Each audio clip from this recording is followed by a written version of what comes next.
The world changed in September 1939.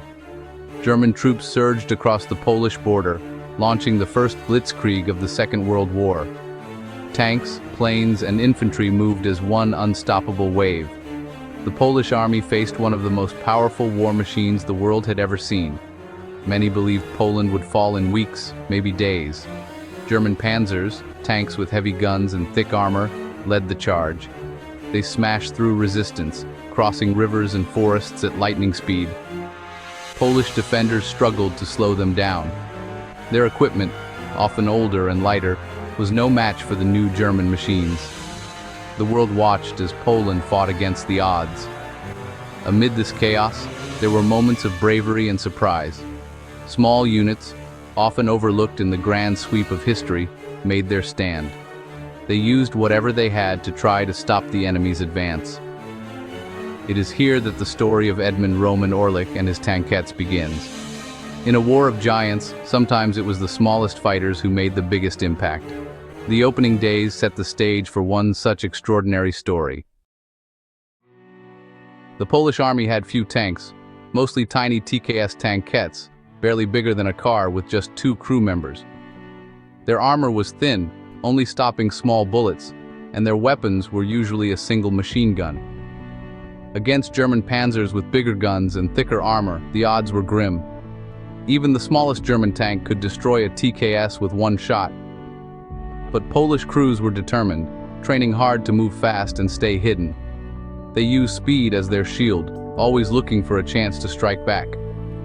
These small tankettes became symbols of bravery, proving courage mattered, even when outgunned. Most TKS tankettes had only a machine gun, but Orlik's vehicle was different. It carried a 20mm autocannon, a powerful weapon, much stronger than its peers. This cannon could pierce the side armor of enemy tanks at close range. Suddenly, the little TKS had a punch that could hurt even a German panzer. This upgrade was rare. Only a few tankettes had the 20mm gun, and Orlik was one of the lucky few. The extra firepower gave him a fighting chance, but it also meant he had a new responsibility. If anyone could stop a German tank, it was him. Orlik understood the strengths and limits of his weapon. He knew he could not fight head-to-head, but with careful aim and fast movement, he might strike a deadly blow. The 20mm gun was his only hope against the steel giants. The autocannon was not just a tool, it was a symbol. It showed that even the smallest force, with the right technology, could change the course of a battle. With this powerful weapon, Orlik was ready to try the impossible. One day, Orlik's unit learned a German armored column was approaching. Among the enemy vehicles was a Panzer IV, a large modern tank with thick armor and a powerful 75mm gun. It was a fearsome opponent, designed to crush resistance and lead assaults. The Panzer IV stood over twice as tall as the TKS. Its turret could turn and fire in any direction. It was built to withstand hits from most anti-tank weapons of the time. To the Germans, the little Polish tankettes were barely a threat. Orlik knew what he was up against. He had seen what German tanks could do. One direct hit would destroy his vehicle and end any hope of stopping the enemy. The only way to survive was not to be seen until the moment to strike. The Polish crew watched as the German tanks rolled closer. The ground shook under their tracks. It was a test of nerves and patience. Orlik gripped the controls, waiting for the right moment. The stage was set for a showdown that seemed hopeless, unless Orlik could turn the odds. Orlik's unit did not meet the enemy in open fields. They chose a place of shadows and cover, a thick forest near the road. The trees hid their small tankettes from view. Bushes and undergrowth muffled the sound of engines, making it easier to stay hidden. Orlik and his men studied the terrain. They found a spot where the road narrowed and the trees grew close. Here, the German tanks would have to slow down and bunch together. It was the perfect place for an ambush. The tankettes took up hidden positions. Crews used branches and leaves to break up the outline of their vehicles. They watched the road through narrow slits, waiting for the enemy to come into range. Silence and patience were their greatest weapons. As the German column entered the woods, the tension grew. Orlik's crew kept low, engines idling softly. They knew their best chance was to strike first, from the shadows. Every second counted. In this battle, the forest was as important as any gun or tank. It gave the underdogs a fighting chance. The Germans entered the kill zone, unaware of the danger. Orlik watched as the Panzer IV rolled past, its crew looking forward. He aimed carefully, waiting for the perfect shot. When the Panzer showed its weaker side, Orlik fired. The 20mm cannon roared, slamming a shell into the Panzer's side. Smoke and flames burst from the enemy tank. Orlik shifted position, avoiding return fire. Other TKS tankettes joined in, catching the Germans by surprise. In minutes, the ambush had worked. The balance of power shifted. When the smoke cleared, the results were just, well, astonishing. Orlik's shots had knocked out the Panzer IV, which was honestly one of the most feared tanks in the German army. He had done what, few thought possible, taking down a giant with a tiny machine. The German column was in chaos. Other Polish tankettes had damaged or disabled more enemy vehicles.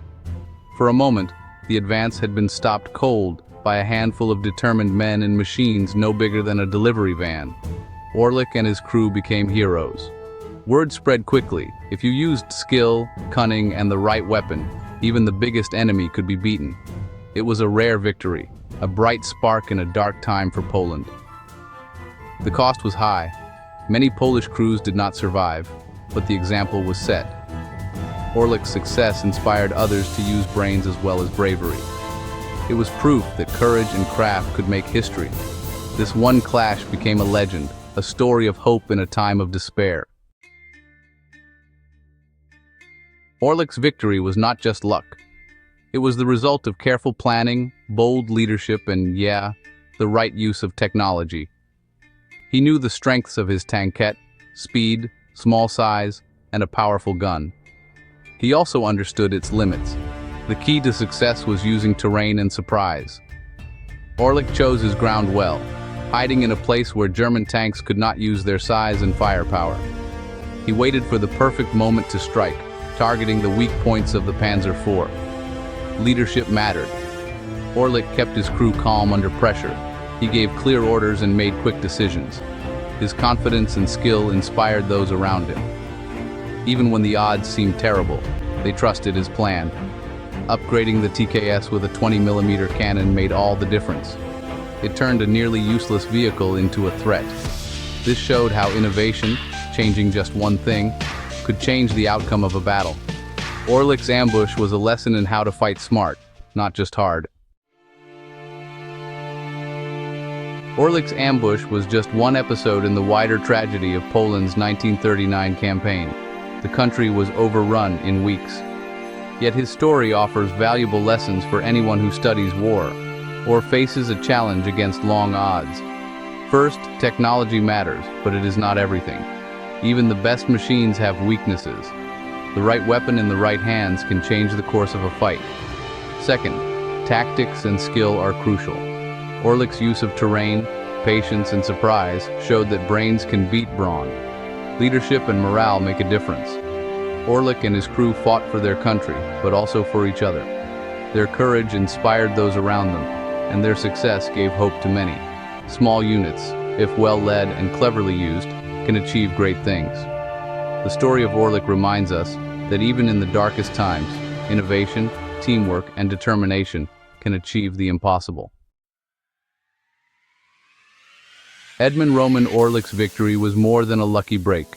It was a masterclass in tactics, skill, and, honestly, the smart use of technology. He proved that even the smallest force, with courage and clever thinking, could bring down a giant.